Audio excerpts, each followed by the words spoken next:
तो देखिए, मेरा तो सवाल ये है कि 5 साल तक तो आप कुंभकर्ण की नींद में सोते रहे, तब आपने पूरी पिक्चर दिखाई नहीं, और जब आप जाने लग रहे हैं तो आप कह रहे हैं ये ट्रेलर है। दूसरा, अब मेरा ये कहना है कि ये बजट जुमलों का विस्फोट है, इसके अलावा कुछ नहीं है। जो छोटे छोटे हिस्से में जुमले भी बोले जाते थे, वो जाने से पहले एक साथ जुमलों का विस्फोट किया गया है। जनता को इनके किसी भी वादे पर यकीन नहीं है, भरोसा नहीं है। जो सरकार 5 साल तक कोई काम नहीं करती, वो 3 महीने जाने के पहले कोई घोषणा कर देगी और उन सारी बातों पर अमल करेगी, इस पर कौन यकीन करेगा? यही सरकार थी जिसने एफडीआई का विरोध किया।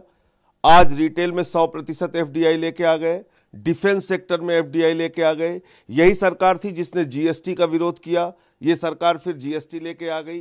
यही सरकार थी जिसने पेट्रोल डीजल के दाम का विरोध किया था जब भी अपोजिशन में थे। तो जिन चीजों को आपने अपोजिशन में रहते हुए विरोध किया, उन तमाम नीतियों को आप लेके आ गए। आज आपने 5 लाख का स्लैब तय कर दिया है, 5 लाख तक को इनकम टैक्स फ्री कर दिया है। कल को आप 3 महीने बाद सरकार बनेगी, आप उसको 2.5 लाख फिर कर दे, कौन भरोसा करेगा आपके ऊपर? तो ये सरकार अपनी विश्वसनीयता खो चुकी है। नोटबंदी जैसे फैसले इसने किए जिससे देश की अर्थव्यवस्था चौपट हो गई। 1 करोड़ 10 लाख लोग बेरोजगार हो गए एक साल में। आज बेरोजगारी हिंदुस्तान के अंदर पिछले 45 वर्षों की तुलना में सबसे ज्यादा है। तो मुझे लगता है कि इस सरकार को नैतिक हक नहीं है जो इन्होंने बजट पेश किया है इस तरह की बातें करने का, क्योंकि 5 साल आपने कुछ किया नहीं। लोगों ने इस सच को देखा है।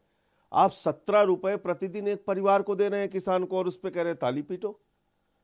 17 रुपए में क्या एक साफ पानी की बोतल लोग पी सकते हैं?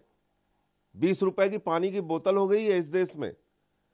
17 रुपए में क्या अपने परिवार के बच्चों को पढ़ा सकते हैं, उनका इलाज करा सकते हैं? चलिए इसको भी छोड़िए, क्या अपने लिए खाद और बीज साल भर के लिए 6,000 रुपए में किसान खरीद सकता है क्या?